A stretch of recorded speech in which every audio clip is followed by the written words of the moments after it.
Hello guys, welcome to my channel. आज हम exercise 2.1 के कुछ क्वेश्चंस करेंगे जो हमारी एक्सरसाइज के अंदर है। देखिए, जैसे हमारे पास पहला क्वेश्चन है साइन इनवर्स -1/2। जैसे कि हमने प्रॉपर्टी पढ़ी हुई है, हमने साइन इनवर्स की प्रॉपर्टी पढ़ी थी। क्या था? साइन इनवर्स माइनस x जो होता है वो minus of sine inverse x के बराबर होता है। और साइन की जो हमारे पास रेंज होती है, साइन इनवर्स की जो रेंज होती है वो हमारे पास -π/2 से π/2 तक जाती है। ये कुछ इंफॉर्मेशन जो हमने इससे पिछली क्लास में इजीली कर ली थी। तो देखिए इन क्वेश्चंस को करना कैसे होगा। हमारे पास देखा है साइन इनवर्स -1/2। तो ध्यान देना जरा, मैं सबसे पहले इसको x के इक्वल रखता हूं। x sine inverse -1/2। अब मैं क्या करता हूं, इस साइन इनवर्स को इस तरफ लेकर आता हूं। जब मैं इसको इस तरफ लेकर आऊंगा ये बनेगा sin x -1/2। अब हमें ये पता होना चाहिए साइन की वैल्यू 1/2 कहां होती है। साइन की वैल्यू 1/2 30 होती है, जिसे हम π/6 भी लिख सकते हैं। तो मैं यहां पर कह सकता हूं ये मेरे पास आ जाएगा sin x sin π/6। तो अब मेरे पास इजीली क्लियर हो गया कि जो मेरा x मैंने माना था साइन इनवर्स -1/2 वो किसके बराबर आ गया है, sin π/6 के बराबर। तो मैं कह सकता हूं कि साइन इनवर्स -1/2 इज -π/6। तो इस तरीके से हम इसे रिप्रेजेंट कर सकते हैं। ध्यान दें, एक दो क्वेश्चन और करोगे तो और ज्यादा क्लियरिटी मिलेगी आपको। जैसे cos इनवर्स √3/2 है, तो हमें कुछ नहीं करना, सिर्फ लेट करना है। लेट क्या करना है, x cos इनवर्स √3/2। ये हमारे पास क्वेश्चन है। तो सबसे पहले हम cos को दूसरी तरफ लेकर जाएंगे, तो ये हो जाएगा cos x √3/2। अब ये सोचना है टेबल के अंदर cos में √3/2 वैल्यू कहां होती है। तो ये हमें पता है cos की वैल्यू √3/2 कहां होती है, 30 पे होती है। तो ये हमारे पास आ जाएगा cos π/6। तो मैं कह सकता हूं ये जो मेरा क्वेश्चन था cos इनवर्स √3/2 इज π/6 के बराबर है। तो ये मेरा आंसर है। मतलब कुछ करना ही नहीं है, पहले लेट करना है कोई भी चीज x या y, फिर वैल्यू को दूसरी तरफ लेके जाना है। बस यही तो बताना है कि ये जो वैल्यू है √3/2 ये कहां एग्जिस्ट करती है टेबल के अंदर। दैट्स इट, बात खत्म। अब आ जाते हैं कोसिकेंट इनवर्स 2। कोसिकेंट इनवर्स 2 तो ध्यान देना, क्या करना है, x कोसिकेंट इनवर्स 2 हमने लिख दिया, बहुत इजी है।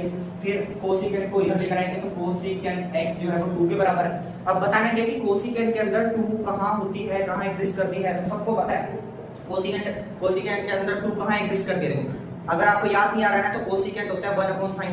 साइन के अंदर 1/2 होता है 30 के अंदर, तो कोसिकेंट 30 ही हमारा 2 के बराबर होगा। तो मैं क्या कह सकता हूं, कोसिकेंट π/6 ही हमारा 2 के बराबर होगा। कोसिकेंट x को मैं ये कह सकता हूं कोसिकेंट इनवर्स 2 की जो वैल्यू है इज π/6 के बराबर है। बहुत आसान है, क्या x के बराबर रखा, उधर लेके गए, 2 बताया कहां होता है टेबल में, π/6 पे होता है, वही हमारा आंसर आ गया। दैट्स इट, बहुत इजी है। आगे आ जाते हैं, हमारे पास एक छुपा हुआ क्वेश्चन यहां पर भी है, tan इनवर्स -√3। तो कुछ नहीं है, सबसे पहले क्या करेंगे, वही x tan इनवर्स -√3। ध्यान देंगे जरा। अब tan को इस तरफ लेकर आएंगे तो ये बनेगा tan x -√3। अब क्या सोचना है कि tan के अंदर √3 वैल्यू कहां आती है, बस इतना ही सोचना है ना। तो ध्यान देना जरा, tan के अंदर √3 वैल्यू कहां आती है, tan के अंदर √3 वैल्यू 60 कहते हैं। जब आप टेबल लर्न करेंगे तो आपको इजीली क्लियर हो जाएगा। और अगर नहीं याद तो बस ये याद रखो कि साइन में √3 कहां होता है, क्योंकि tan तो साइन अपॉन cos होता है, तो √3/2 16 होता है साइन में। तो ये क्लियर हो जाएगा आपको।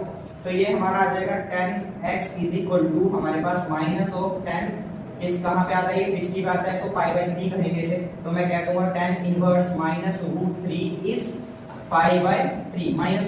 ध्यान देना जरा, यहाँ मैंने -π/3 क्यों लिखा, क्योंकि ये जो tan इनवर्स -x है ना, ये इनवर्स के साथ माइनस आता है ना एंगल में। ये सारी हमने प्रॉपर्टीज पढ़ी थी। हमने क्या पढ़ा था कि tan इनवर्स -x किसके बराबर होता है, tan इनवर्स x के बराबर होता है। ये हमने लास्ट वीडियो में करा था। अब आ जाते हैं cos इनवर्स -1/2। बहुत आसान है, आप तो मेरे ख्याल से आप सब कर ही लोगे। करना क्या होगा, सबसे पहले x cos इनवर्स -1/2। क्लियर। अब cos आएगा इस तरफ, तो ये हो जाएगा मेरे पास cos x -1/2।